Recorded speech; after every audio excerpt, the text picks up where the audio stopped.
So far, in the war of 1947 between India and Pakistan, we covered the invasion from 2 out of the 3 fronts.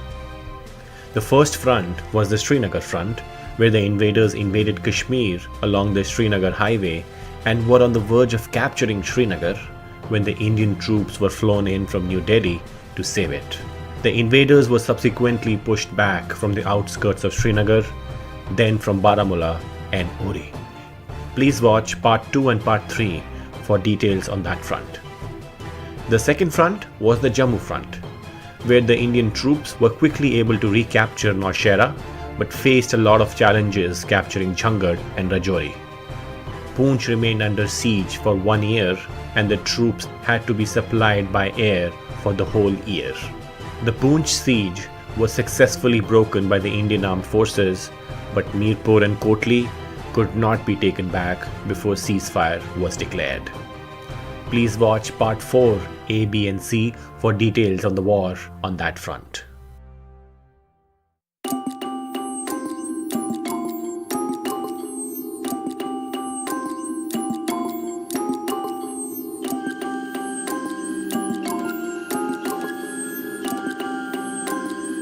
The third front of the war was the Gilgit front, where the plan of the invaders was to attack from the northern side and capture the towns of Gilgit, Skardu, Kargil and subsequently Leh. If successful, the invaders would then surround the Indian defences from 3 sides. While invasions were launched along Srinagar and Jammu parallelly, where invaders came in from Pakistan, the capture of Gilgit had a different story to it. The British played a role in supporting the Pakistani side in taking this town. The British saw the Indian establishment as ideologically more aligned with the Soviet bloc in the post-World War II era and wanted to ensure that there was a buffer zone between India and the countries under Soviet zone of influence. When invasions began along the Jammu and Srinagar front, the Indian side had appointed Brigadier Ghansar Singh as the governor of Gilgit and sent him to Gilgit to take control of any emerging situations on that side. The governor reached Gilgit and started building defences for the town to stop enemy attacks from that front. But there were problems brewing within the rank of his troops as they were planning to do a coup and take Gilgit by force. The planners of the coup were soldiers from the Gilgit Scouts and were led by 2 British officers, Major Brown and Captain Matheson. At midnight of October 31st, 1947, the conspirators massacred the pro-India troops and surrounded the governor's residence. There were some guards within the residence who fought back, but the governor had to surrender the next morning, November 1st, 1947. Gilgit was taken on that day.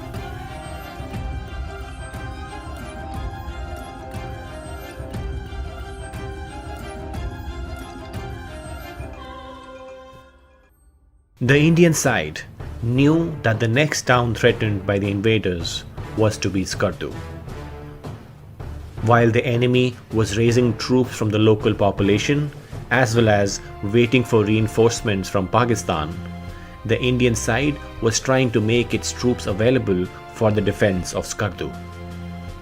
With little to no troops available in that town, in either Skardu or Kargil, the Indian side sent troops positioned at Leh to defend the town.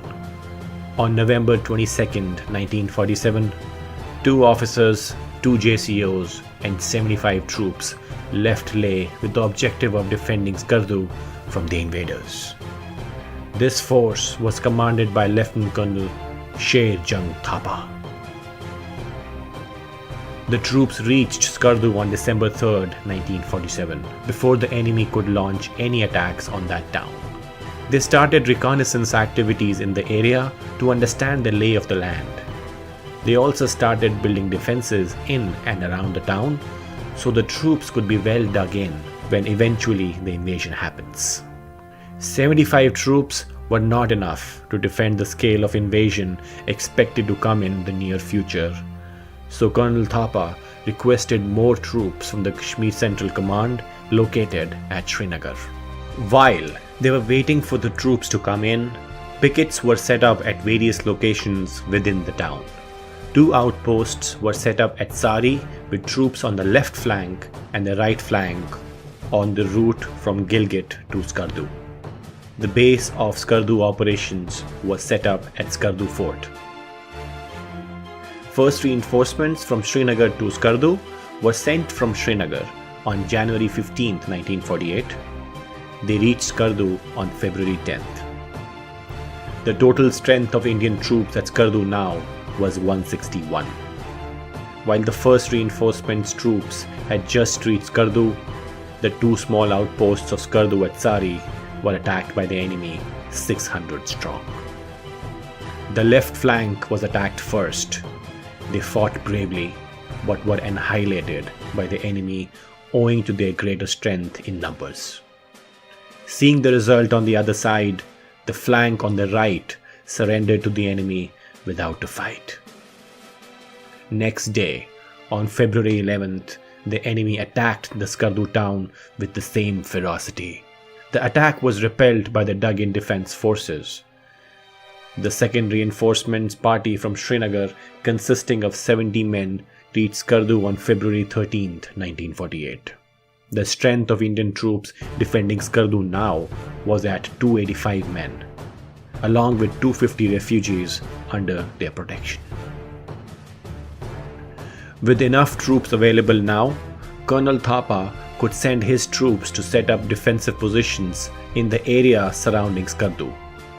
One of the most important features to capture here was point number 8853. This was the highest point around the town that was overlooking all key features within the town, including the Skardu fort, where the base of the operations of Colonel Thapa's men was set up.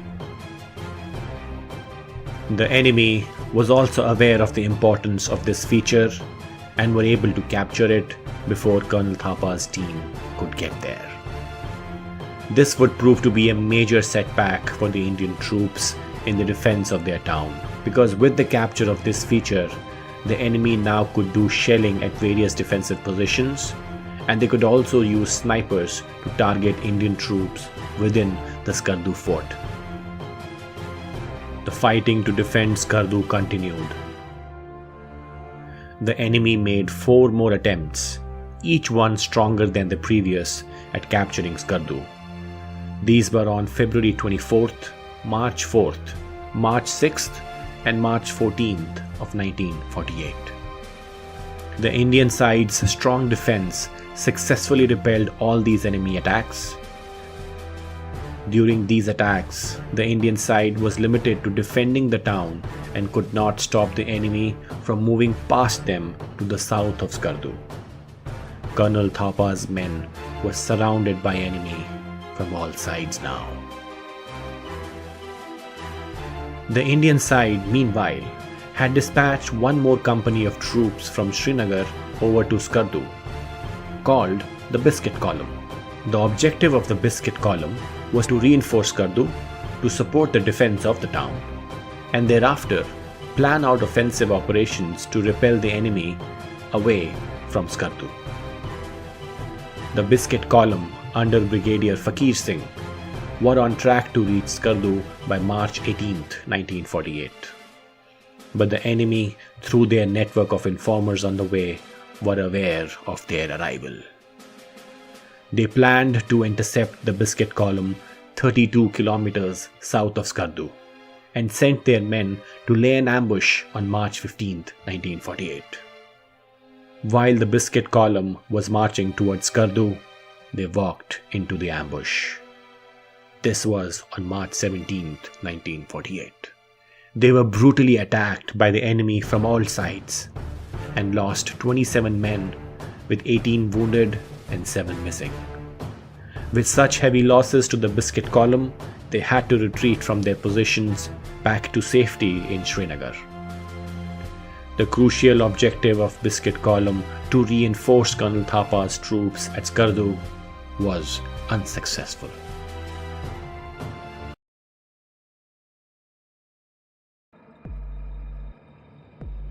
The Indian side had dispatched one more company of troops from Srinagar over to Skardu, called the Biscuit Column.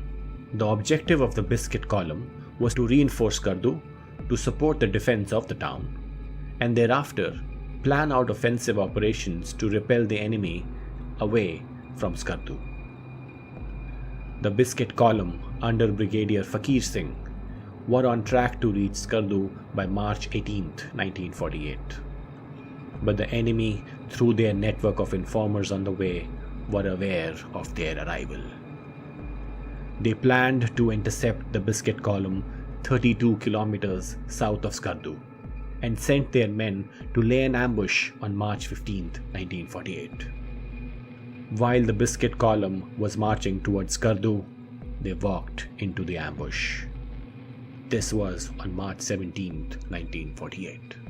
They were brutally attacked by the enemy from all sides and lost 27 men, with 18 wounded and 7 missing. With such heavy losses to the Biscuit Column, they had to retreat from their positions back to safety in Srinagar.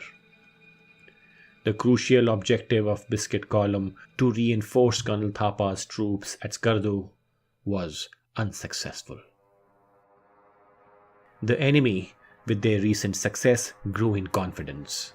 They gathered more numbers from the local population and from Pakistan's northwest frontier province and attacked Skardu again with more ferocity on March 28, 1948. The fighting continued till March 30th. The Indian outposts at Skardu suffered major losses but were able to repel the attacks. The relentless enemy attacked again on April 7th, and the fighting continued for 3 days. Colonel Thapa requested air support to repel the attack, but the Royal Indian Air Force, already overstretched in supporting Poonch and Naushera, could not provide that support to the troops at Skardu. Colonel Thapa's troops repelled the enemy again with their sheer determination and grit.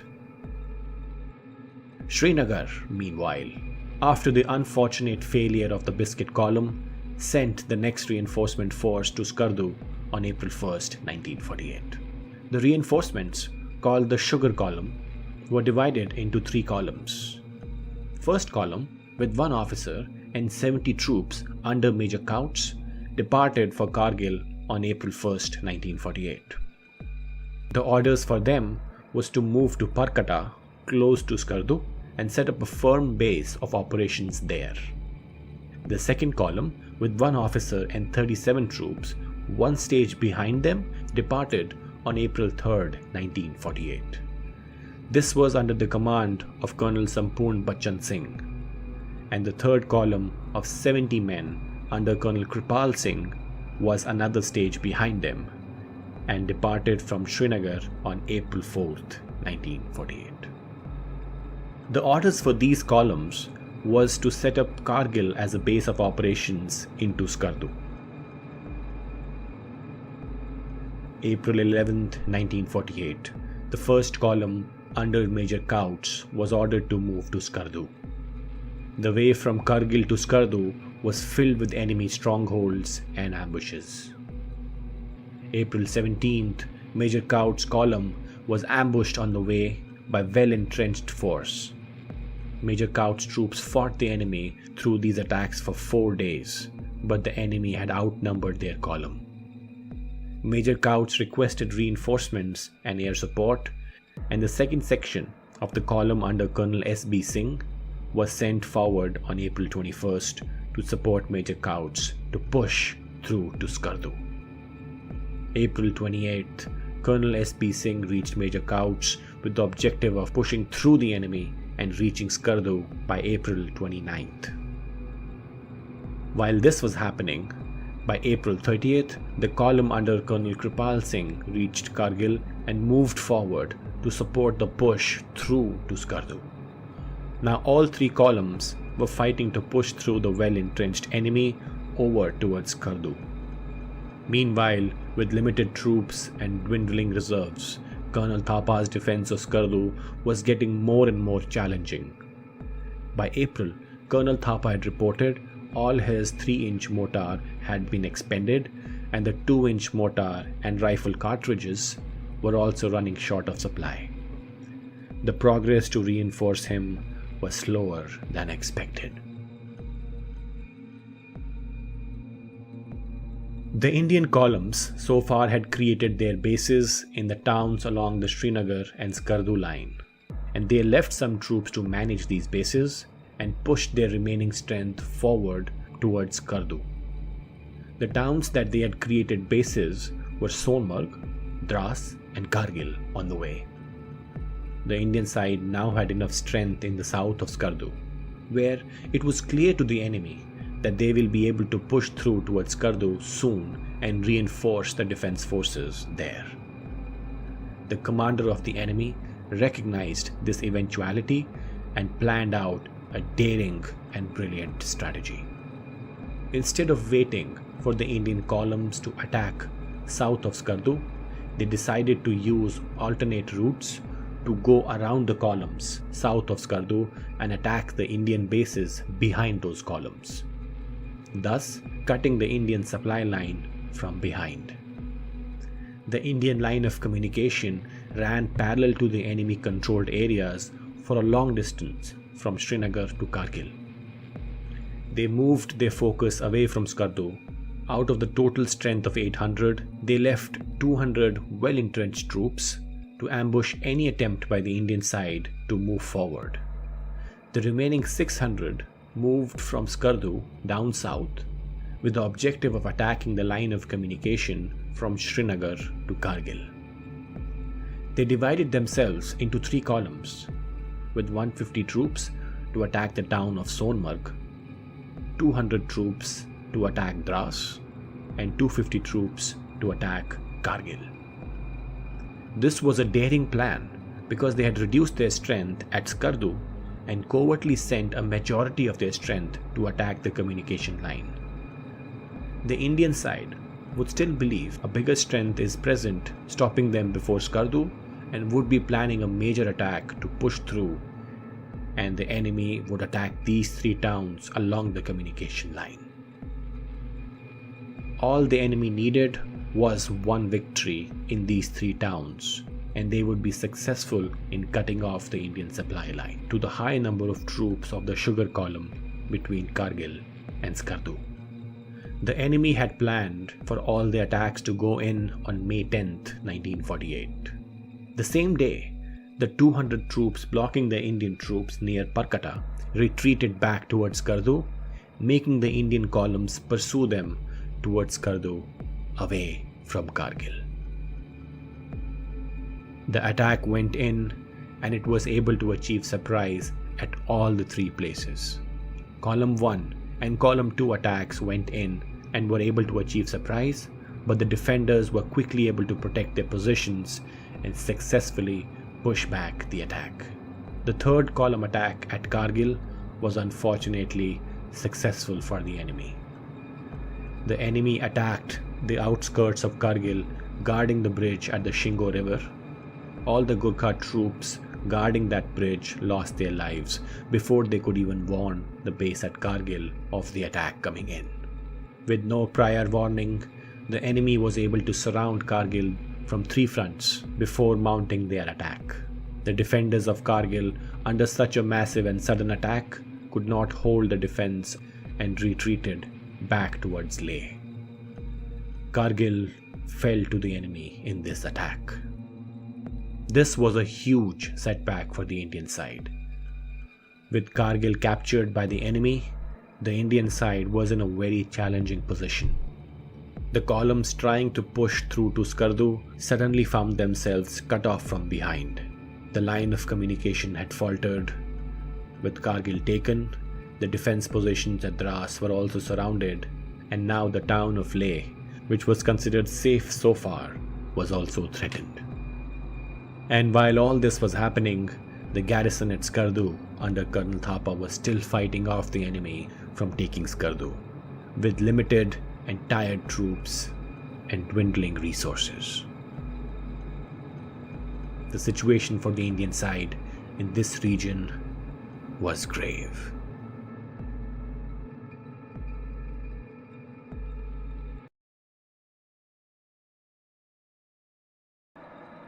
With Kargil captured by the enemy, the Indian side was in a very challenging position. The columns trying to push through to Skardu, currently at Barkata, suddenly found themselves cut off from behind. The line of communication had faltered. With Kargil taken, the defense positions at Dras were also surrounded, and now the town of Leh, which was considered safe so far due to many buffer towns in between, was also threatened. And while all this was happening, the garrison at Skardu, under Colonel Thapa, was still fighting off the enemy from taking Skardu, with limited and tired troops and dwindling resources.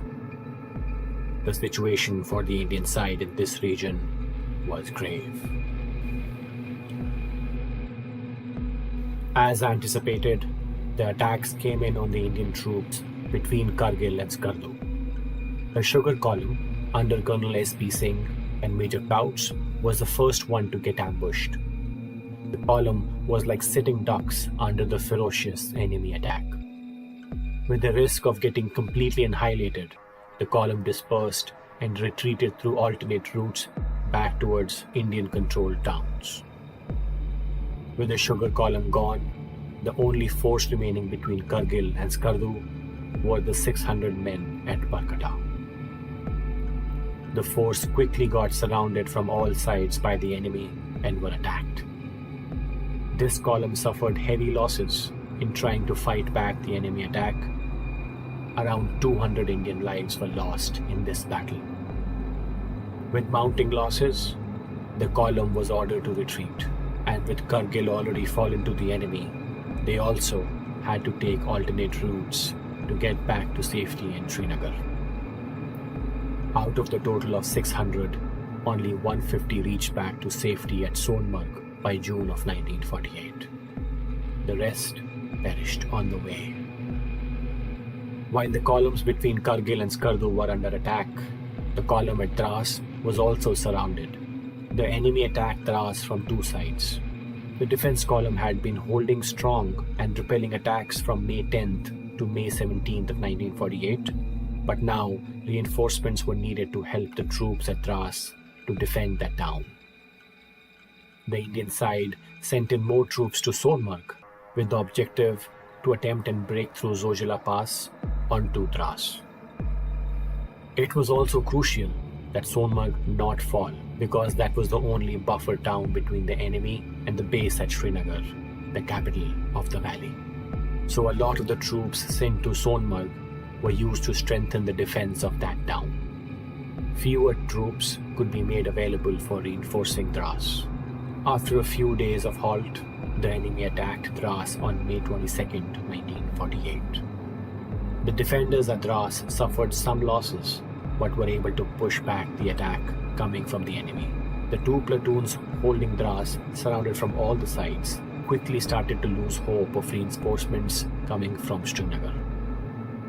It is important to understand that the Indian forces were overstretched, with the war spreading out on the Jammu front as well, where the enemy was strongly attacking Indian positions.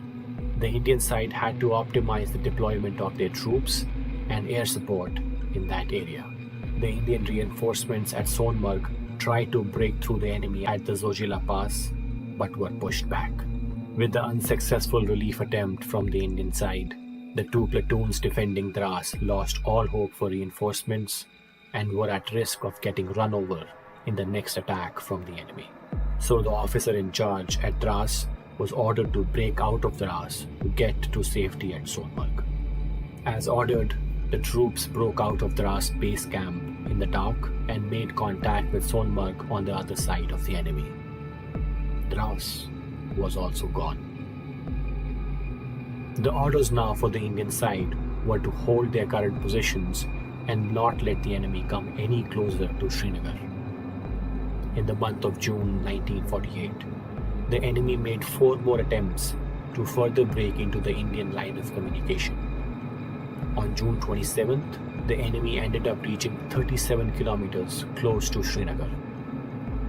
They were pushed back in all their attempts. On July 3rd, the enemy attacked Sonmarg with all its numbers and firepower. The attack was so ferocious that the Royal Indian Air Force had to come in and strike the enemy positions to push them back. The Indian posture now had shifted to defending its positions at Sonmarg till further troops and resources could be made available for the campaign. With this shift in posture, any plans of attacking Dras, Kargil, and further north were put on hold. With this change in stance, any possibility of relief or rescue for the brave garrison at Skardu also died. Colonel Thapa and his men had been holding off the enemy from taking Skardu against all odds for almost 7 months now. Most of the garrison was now limited to the Skardu fort, where they were running short of ammunition and supplies. The available Dakotas could not reach Skardu due to its high altitude. Only the Tempest fighters could reach there to drop off limited resources in a single sortie. The Indian side provided air support to the garrison by sending their Tempests to attack enemy positions on June 19th, 20th, and then again on June 28th of 1948. The Tempests airdropped supplies for the garrison during their sorties, but the air support was just a temporary measure to help the garrison and not a solution for their challenges. The garrison was running out of supplies, and the enemy attacks on them kept on increasing in frequency as well as in intensity. Because of the fact that point number 8853 was still under enemy control, the enemy could snipe and shell at Colonel Thapa's troops' positions at will, even inside Skardu fort. The Indian troops were not safe at any place in Skardu. The attrition caused by this dealt a major blow to the troops' morale. But Colonel Thapa and his men still kept fighting hard to repel all enemy attacks. The Tempests provided more airdrops, supplies and ammunition on July 8th, July 16th, 17th, and August 7, 1948. On July 8th, the last bag of rations was finished at Skardu. The Royal Indian Air Force was able to drop off 6 containers of rations, out of which only 4 could be recovered. 2 dropped in the river next to the fort, outside the perimeter.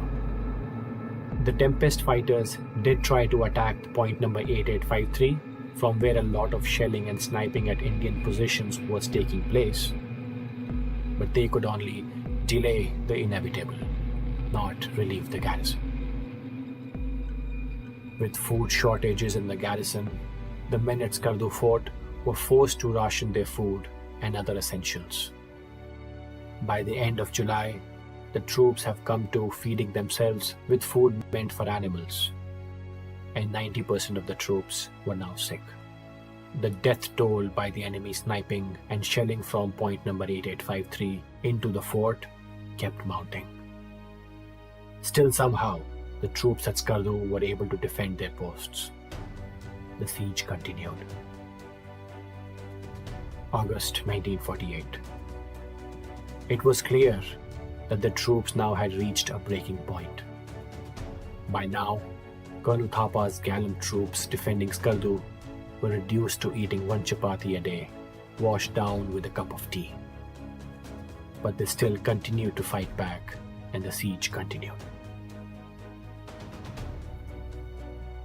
August 7th, Tempests attacking the enemy again created some excitement amongst the soldiers, but this was also short-lived, since these air attacks were not enough to change the status quo. 2 days later, on August 9th, the enemy attacked the fort using howitzer guns in their attempt to break in. The attack was again pushed back. The enemy attacked again the next day with the same result. The mortar fire resumed on August 12th. The shelling was followed by a determined assault from the enemy on the Skardu fort. The enemy's first wave carried them very close to the bunkers. The second wave of attack reached the bunkers, where savage hand-to-hand combat took place between the enemy and the Indian troops. The battle continued for hours, but the enemy was eventually pushed back yet again. During this fighting, the forward positions ran out of ammunition, and they had to get a box of ammunition from the fort reserves. This was the last box of ammunition.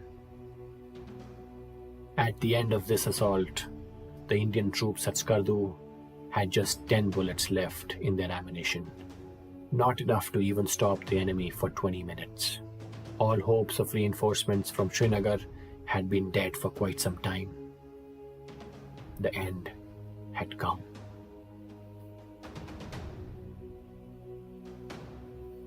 The men at Skardu had fought like heroes, defending their positions for around 10 months. But now the time had come for them to meet their fate with calm resignation. On the morning of August 14th, 1948, Colonel Thapa, his 4 officers, and 35 troops surrendered to the enemy. The last message Colonel Thapa sent to Srinagar at 8 a.m. was, Skardu capitulated that day.